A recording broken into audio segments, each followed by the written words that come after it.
In 2020, the next generation of doctors were plunged into the responsibility of caring for patients at the beginning of the COVID-19 pandemic. So I think people just realize that no matter how prepared you spend medical school getting, you can still be thrown into a situation that tests you in unexpected ways, and that you'll just tap into the humanity and the reason that you decided to do this work in the first place. That was Emma Goldberg, a reporter for the New York Times and author of Life on the Line: Young Doctors Come of Age in a Pandemic. In this episode of Moving Medicine, she shares the experience of following 6 fresh med school graduates amid the COVID-19 pandemic in New York City. She's joined by one of those graduates, Dr. Gabriela Ulloa, a pediatric resident at NYU Langone Health. This conversation is led by Dr. Kimberly Lomas, AMA Vice President for Undergraduate Medical Education Innovations. Well, hello, everyone. I'm Dr. Kimberly Lomas. I serve as Vice President for Undergraduate Medical Education Innovations at the AMA, and I coordinate the efforts of our AMA Accelerating Change in Medical Education Consortium. Hi, my name is Emma Goldberg. I'm a journalist at the New York Times and the author of Life on the Line. Hi, I'm Dr. Gabriela Ulloa. I'm a pediatrics resident at NYU Langone Hospital, and I also worked as a temporary internal medicine resident during the first wave of the COVID-19 pandemic. Wonderful, thanks. It's great to have you both here. So we're here to talk about Emma's book, Life on the Line: Young Doctors Come of Age in a Pandemic, in which, Emma, you charted the course of some of these graduates who went out to serve the COVID-19 response. And Dr. Ulloa, you were part of that. So we're curious to learn just how all this started. Emma, can you share what prompted you to write this book in the first place? Where did the idea come from? Absolutely. So it started with a piece of reporting I did for the Times, in which I wrote about the medical schools that had decided to graduate their fourth-year students early and send them to the front lines, including NYU. And I was just really captivated by the story, by some of the doctors who I'd started to speak with in writing that article. And so I decided to see if it would be possible to stay in touch with them and hear about their experiences as they were working and going through the really unusual process of just going straight from graduation days later into serving patients in such a complicated and challenging time. And I was really grateful that they made the time to share their experiences, including Gabriela. It was a really intense period, and they were so generous to make the time to connect with me every week. And so I was just grateful to be able to document those experiences and share them with readers. Well, and for you, Dr. Ulloa, I imagine you did have a lot on your plate at this time. It's a big step to take on this responsibility. What made you want to add the vulnerability of sharing your story with Emma and all of us? Yeah, so I think, in speaking to Emma, it was one kind of selfish for me in the way where I feel like that was really the only times that I was able to kind of process and debrief kind of the severity of the situations and everything that happened and really detail it to Emma. And going through that was a therapeutic process.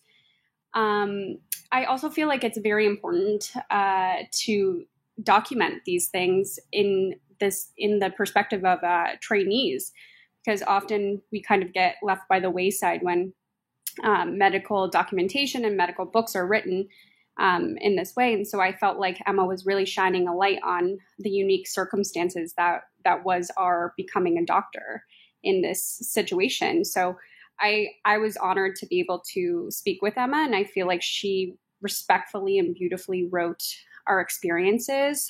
And I also, in addition to that, she really highlighted how I felt as a Hispanic doctor in the midst of all of this as well, which was amazing to read, and my family loved to read it as well. Well, and your point about capturing this unique experience is really valid. I remember reading parts of the book and certainly reflecting 30 years ago plus to my own internship. And so some of the things feel very familiar, but it's hard to remember that there was this whole other layer of uncertainty and chaos on top of everything. And so this really is framed as a coming of age story. And I recall at the time that our community of medical educators were collaborating across institutions to try to figure out how to best support the ongoing learning of everybody who was in our system. And I feel like the book really serves to humanize the challenge that both our health system and our health professionals and educators faced. So Dr. Ulloa, was there a moment of realization for you of what this was really going to be like after you kind of got into the work of caring for COVID-19 patients? So beforehand, I definitely did not have much of an idea of what I was getting myself into, especially compared to afterwards. And I felt like that expectation and that realization actually changed.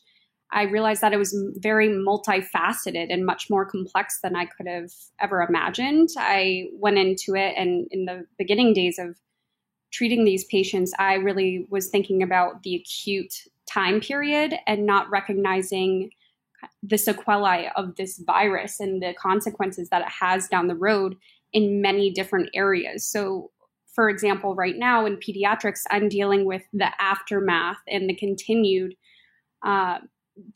difficulties with education, development, social support as well. We have a huge mental health epidemic amongst our adolescents right now. So we're dealing with a lot of eating disorders and also financial help for families who have lost their job. It's been profound how we've had to change our care for the pediatric patients, but then also the adult patients as well, beyond just the scope of this virus in the acute phase. So I think I didn't realize how kind of expansive the consequences of this virus would be at the beginning and how long that they would last. So I think in that was very surprising to me.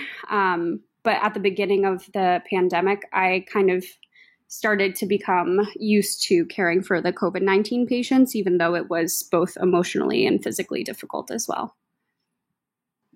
Well, I imagine what you're expressing, none of us really understood at the beginning how incredibly expansive the impacts would be. And so it's interesting to see you reflect on that shift mentally from taking care of the patient immediately in front of you to thinking about these larger systems issues. And that kind of insight is a big focus of our Accelerating Change in Medical Education Consortium, is helping to better train physicians to understand the health system and how we're one component of something that's much, much bigger. And yes, unfortunately, COVID elucidated that for all of us. Emma, you were following these young physicians as they were going through a really challenging time.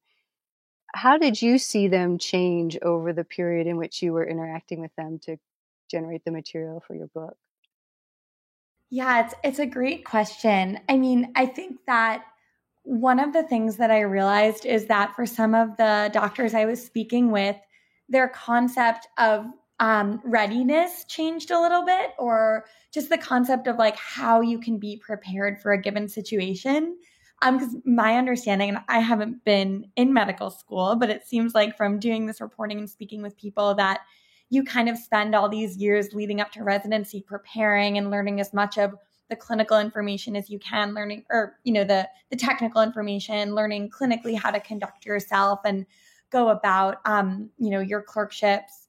But then you sort of just get thrown into it. And I think the getting thrown into it was taken to new heights during COVID because there were just circumstances that no one could have been prepared for in any way, whether it was taking in a patient who didn't have their family member there with them to hold their hand, or just communicating with patients from behind all these layers of PPE where it's so much harder to read facial expressions. So I think people just realize that no matter how prepared you spend medical school getting, you can still be thrown into a situation that tests you in unexpected ways, and that you'll just tap into the humanity and like the reason that you decided to do this work in the first place.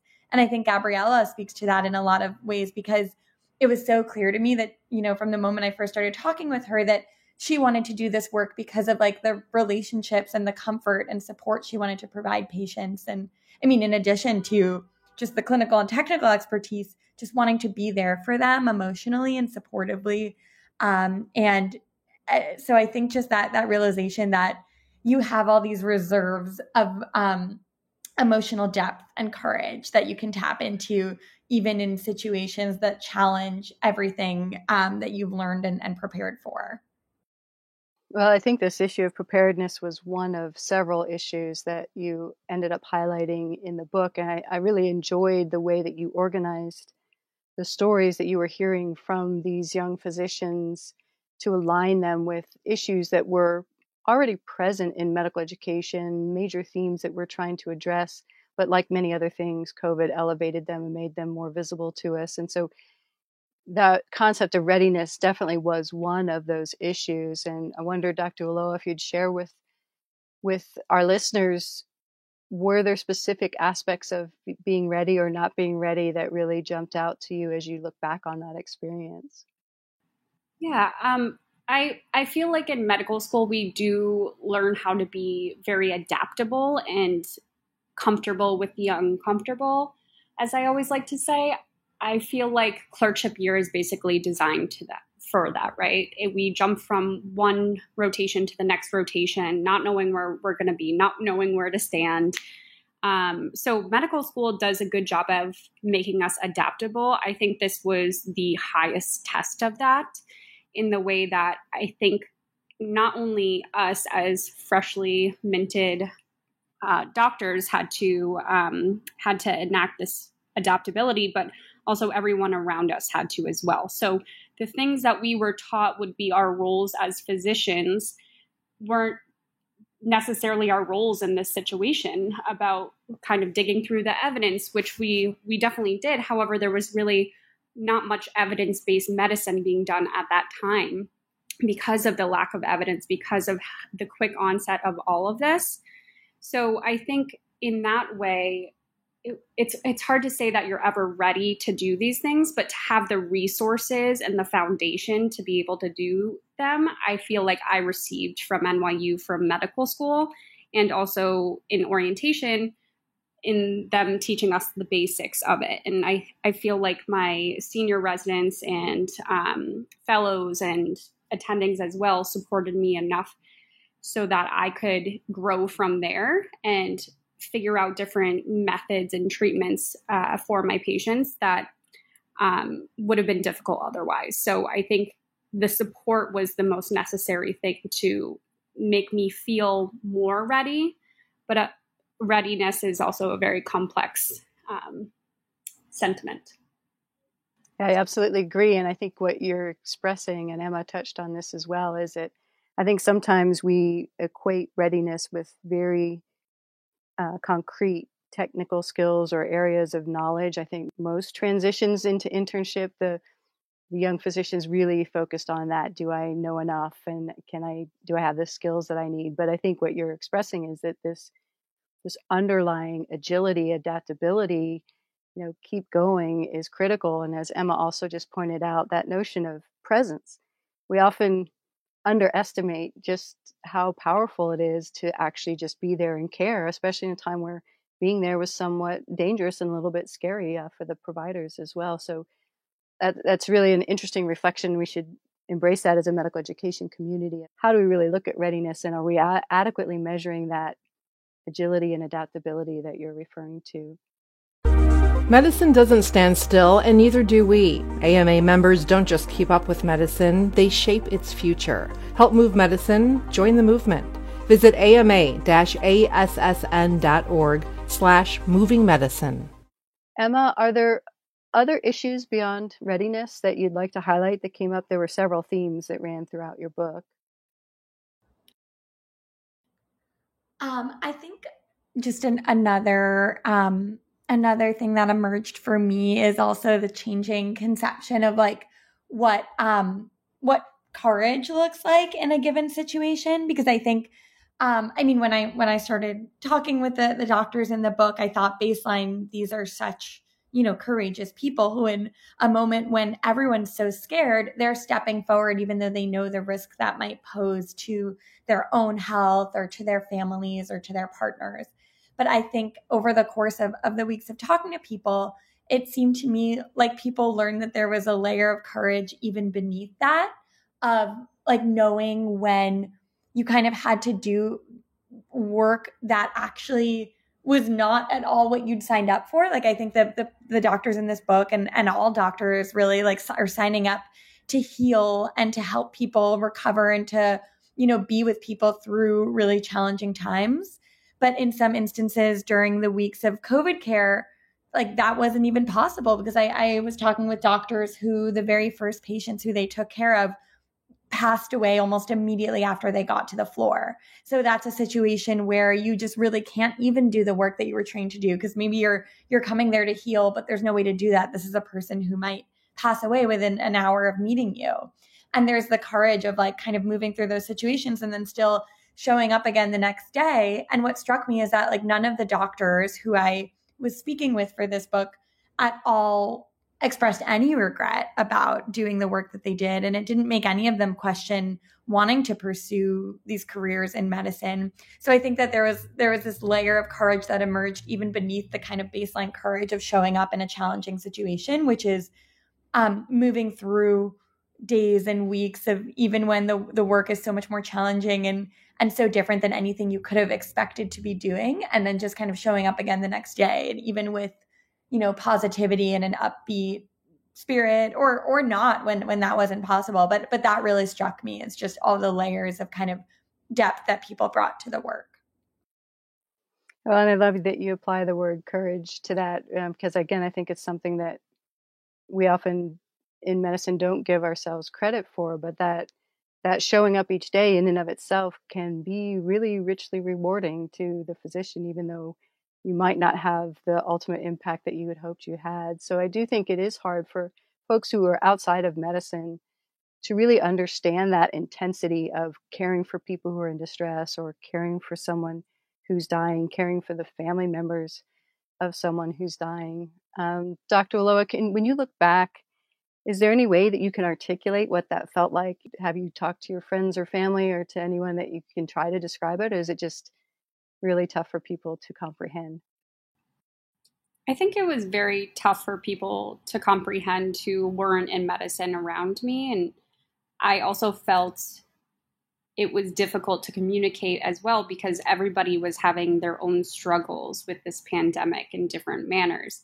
So yes, I was in the hospital. However, my mom was also having issues with her business because of the pandemic and having to be in quarantine and all of that. And my husband was trying to figure out his job situation from being remote. So I think it's difficult when everybody was feeling the weight of this pandemic in many different angles. So it was hard to reach out about something that is so devastating and anxiety inducing as is at baseline in daily life for the people around me, to then add on top of that what's actually happening in the hospitals. Even though I was asked frequently what was happening in the hospitals, however, it's hard to communicate those devastating things in fear of making things worse for those around you. However, my husband was amazing at listening to me and just giving me that support. And my friends who decided not to volunteer to work in the hospital also were amazing sources of support. It is difficult, I think, in residency in general to lean on your co-residents, even though we do tend to do this very often because they're all dealing with some sort of events that they need to process themselves. So I think it can be difficult when talking to other people in medicine as well, and having that barrier of knowing that the other person is also probably going through something. But I guess that happens in most fields as well. Yeah, so you're right. Everybody in and outside of medicine had burdens related to this and were faced with so many challenges. Were there things that your institution did to help support the residents who were going through this, not just those who transitioned early, but all of the residents and for that matter, the practicing physicians who were trying to respond? Were there avenues there to help you talk through some of these things? I think it was difficult in that time since so many of our hours were spent in the hospital, and the social workers, the people that we normally have available, that NYU has available for us to debrief with, were all remote and all virtual at that point in time. For example, right now we have debriefs after episodes of grief or deaths that were really traumatic in our pediatrics program. However, at that time, we did have debriefing sessions. However, they were few and far between just because of the nature of the work environment at that point. So I think what a lot of us did was we were kept so busy that it was difficult to process all of the events during that period of time, and we're kind of left over for later, which can be difficult and also can happen in residency now, where if you have back-to-back deaths, there's not much time to process. So I think that's just a common issue, but it was definitely highlighted during the surge of the pandemic. Yeah, I imagine you're still trying to process what you went through, and you jumped right into your scheduled residency, which doesn't leave a whole lot of time either. And I think what you're raising is a clear systems issue that emerged during this, is that we don't have surge capacity, not only in the clinical environment, but in our educational systems that wrap around the trainees. So normally the mechanisms that we would try to put in place to support you were also overwhelmed. And we definitely saw that when we were talking to our medical educators, that we kind of dance on this thin line of barely pulling it off everything we need to do on a daily basis. And then we just don't have that extra oomph. At least people put in a ton of effort as they could, but there's not a lot of wiggle room there. So I think that is definitely an issue that came out. I think another issue, Emma, that you highlighted importantly was issues around diversity, equity, and inclusion. And we certainly saw from the clinical manifestations of the pandemic, there were significant health disparities across populations. But underneath that, there's also educational inequities throughout our entire education system, but also present within medical education itself. So I wonder if you both might want to talk a little bit about how the pandemic brought to light even more the problems with inadequate diversity, equity, inclusion within the field of medicine and medical education.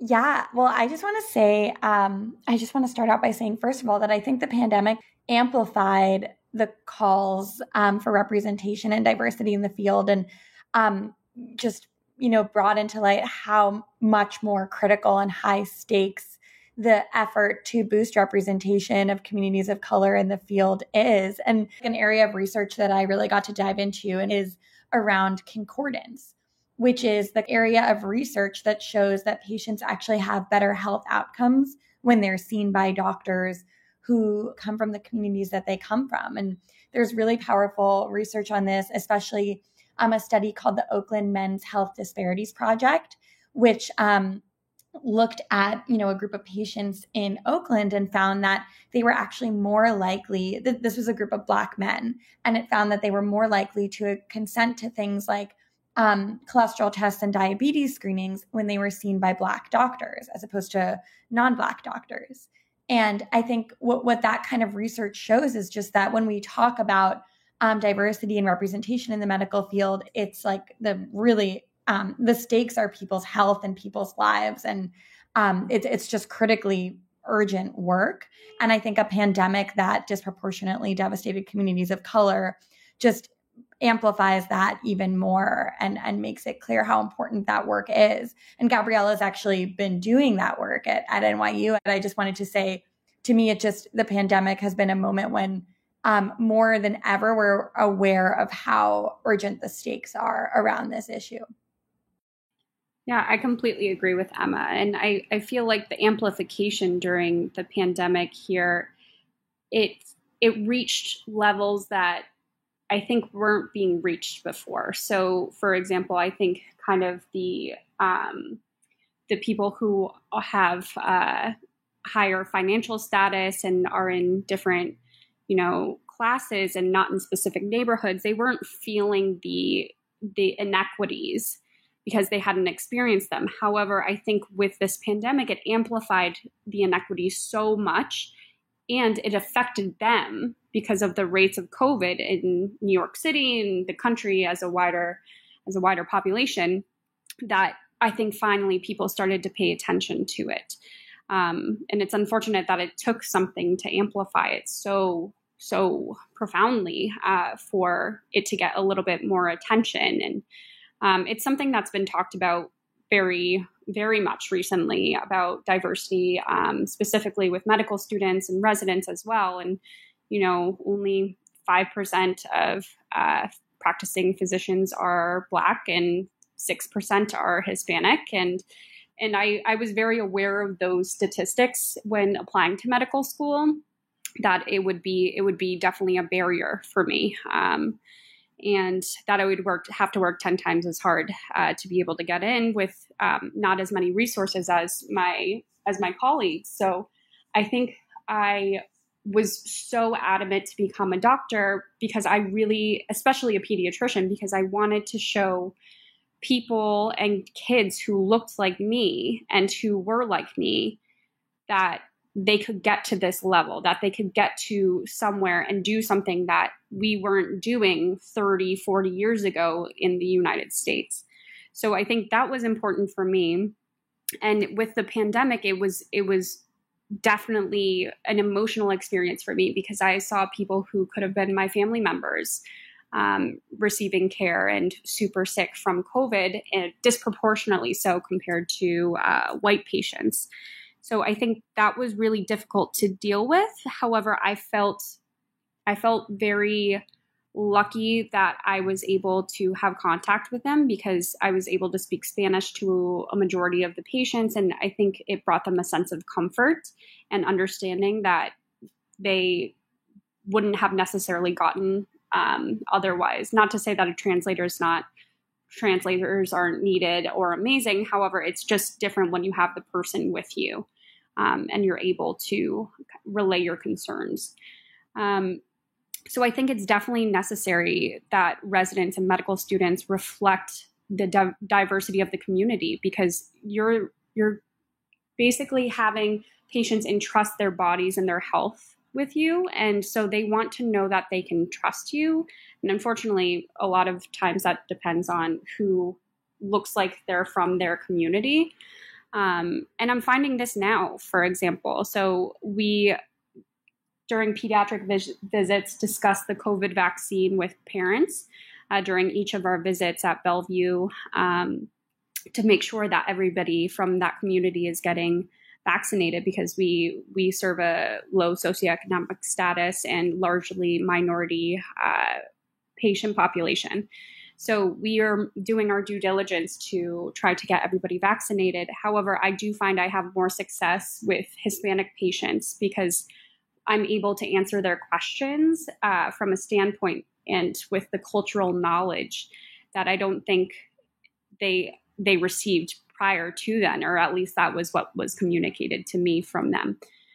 So it's a beautiful thing to be able to be a Hispanic doctor in this environment, because I feel like I'm able to provide so much help and so much support and understanding. But it was definitely, this pandemic definitely shed light on the need for further diversity recruitment and retention as well. So keeping those underrepresented doctors in practice for longer periods of time. And it's wildly important. And I think the pandemic has shown that. Well, thanks for sharing your awareness of your personal barriers of entry to try to come into the field. And, it's interesting to look back that you're exactly the kind of person who stepped up just when society truly needed you. And so I think certainly our medical education community has been talking about this and thinking about this for some time. But what I'm hearing with Emma's discussion as well, in terms of this notion of concordance, I think to date, we've largely experienced this as a willingness to include others with different perspectives, instead of really seeing it as an absolute imperative that we cannot function well without that broader inclusion. And so it will be good to see if we can capitalize on this moment of time and this attention to these issues, and really shift the conversation to not just including people, but really helping them feel like they absolutely belong and they're critical to the process. And I know our consortium on accelerating change in medical education is very invested in trying to really make the move to improve in these areas. So when you look back Dr. Aloa, overall, there's so many things that you experienced. How do you feel like you've changed based on this? We said it was a coming of age story. Do you feel like you've grown up specifically related to this experience? It's hard to dissect it from just becoming a resident physician in general, but what are your thoughts? I think I've definitely grown and kind of evolved. I think it shaped the way that I am becoming a doctor. I did not expect an experience like this, but it really showed me how important it was to be able to educate and to explain very difficult concepts in a palatable manner.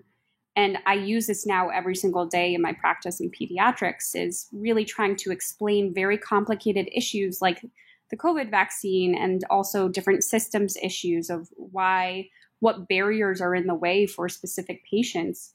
I didn't necessarily think that would be so integral and used every day in my practice prior to then. And I think it was just, maybe a lack of knowledge of what my day-to-day life would be like in medical school now as a resident. But I find myself explaining things better to the general population than I think I would have without this experience. And especially since you're talking to families over the phone and on iPad. So really relaying that emotional sentiment and that empathy through technology was something that I think as a medical student, we weren't really prepared to do. We don't necessarily have simulations where we need to call somebody on the phone and break bad news. We don't really have the situation where the patient's family can't visit and we need to communicate healthcare plans and clinical statuses via iPad, and patient communications via iPads. So I think in that way, I definitely became better with technology and allowing patients to feel comfortable on the other end of that line. So that changed how I practice as well. And I think it's in a positive manner, but I do think medical education is now changing to involve this also in their education, because now it's becoming more of a predominant practice than it was before the pandemic. So in that way, I changed. On a personal note as well, I feel like I'm more outspoken about the different systems issues and different thoughts that could be presented for systems fixes and solutions, because I now realize, which I don't think I necessarily fully fathomed before, how systems and different barriers to accessing care could truly affect patients and also functioning of the hospital and providing care. I knew basically about it, but I really didn't experience it until that moment. So I think I've become better at that. And that's actually been very helpful at Bellevue specifically, because they allow residents to really kind of take the onus in implementing changes there. So it's been really expeditious for my kind of interest in medical education to be able to propose those different solutions and changes. And also, I just appreciate more time with my family and my friends, I think more so now than I ever have before. Well, your point about the systems issue is so important. I think that historically physicians have really focused on the patient in front of them and certainly have been aware of larger issues. But again, I think the pandemic was a crash course for everyone in what we call health system science. And I love your point about technology, because obviously telehealth has the potential to continue to be a very important platform to reach populations of patients that have difficulty accessing health systems. And so it sounds like we need to learn from you and others who went through this period to really think about how do we best embed some of the more humanistic elements of an interaction through these technological platforms, which offer us so much possibility with regard to access. I'm curious too, Emma, did you feel like you matured in any way by interacting and hearing some of these stories? How did writing this book change you? Definitely. I mean, I think I was just so touched by what the doctors who I was getting to know were witnessing, and what they were having to get up and do every day in terms of just being present for patients and families at some of the hardest moments of their lives.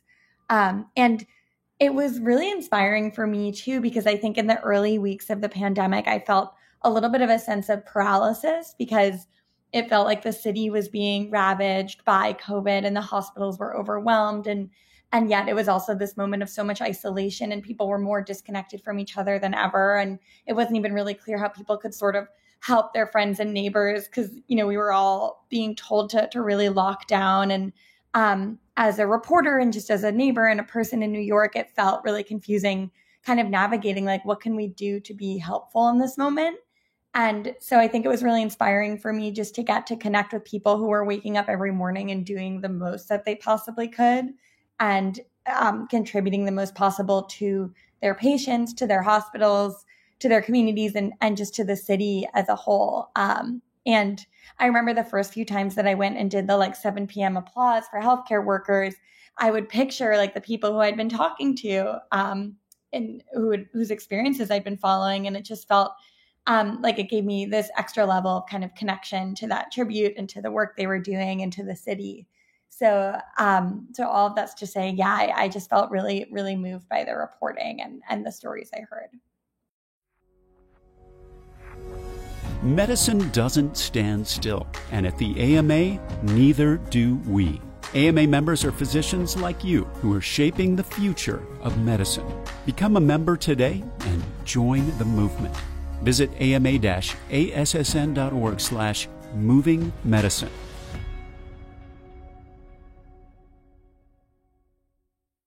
Yeah, it sounds like it gave you a real sense of purpose and connection, which was so desperately needed in that time. I'm sure you had a lot of material that you were sifting through. Were there any pearls or pieces that didn't make it to the book, but that you'd like to share with us?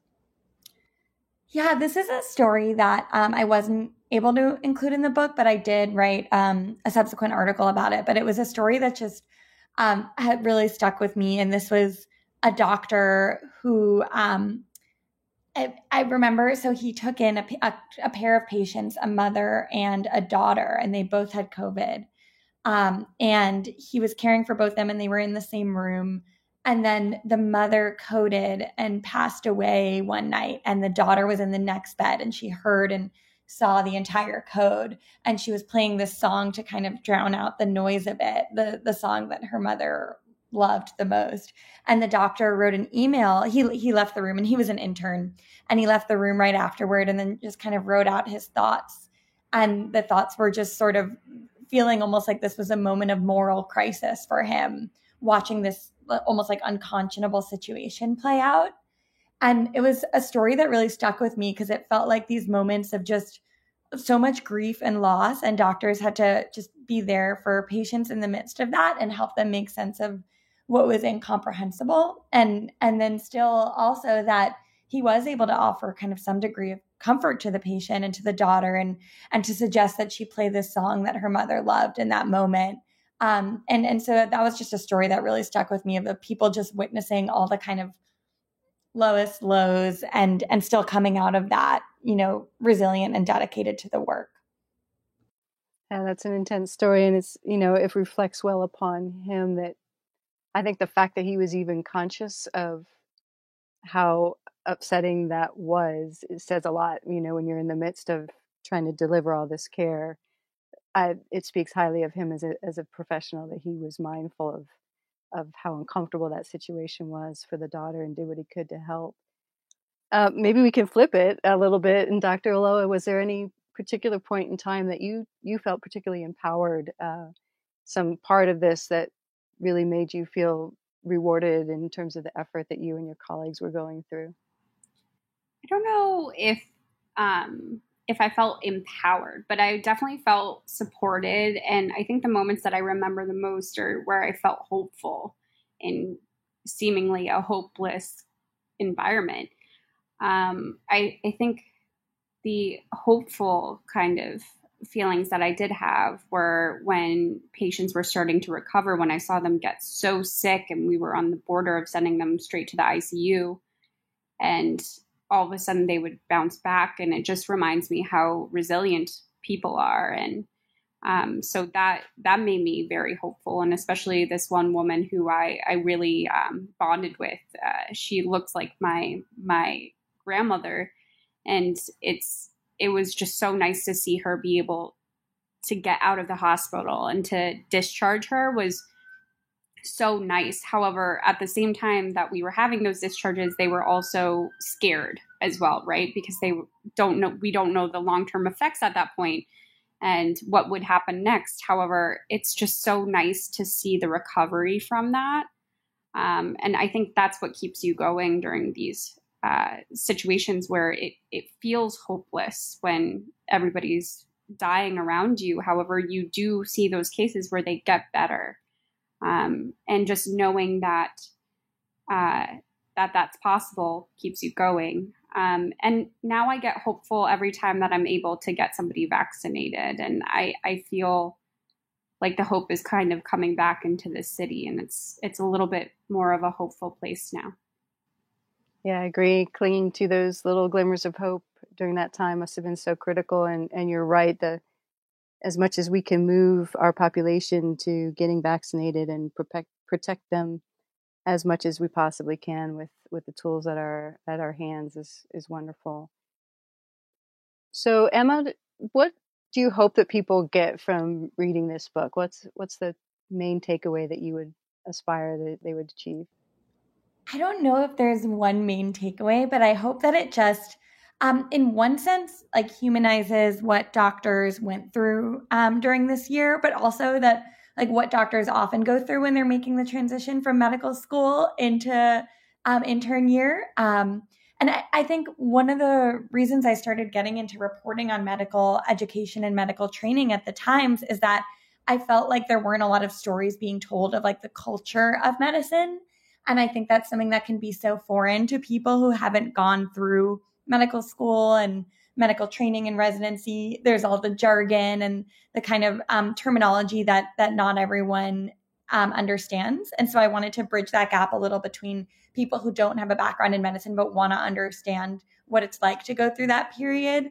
But then I also just wanted to document the stories of people who were going through that period, extraordinary people at an extraordinary time, and kind of capture that, and then start to shed a light on some of the ways in which the field can learn and change from what it's gone through over the last few years, whether that's kind of seeing all the ways that really junior people in the field worked alongside the most senior people because some of the hierarchies were shaken up a little bit, or whether it's, all the ways that talking about preparing for end of life care got more normalized during COVID. So I think all of these kind of subtle shifts we started to see, I wanted to put a spotlight on those, give people, fodder for conversation about it. And then for the non-medical readers, just help them sort of understand what people went through.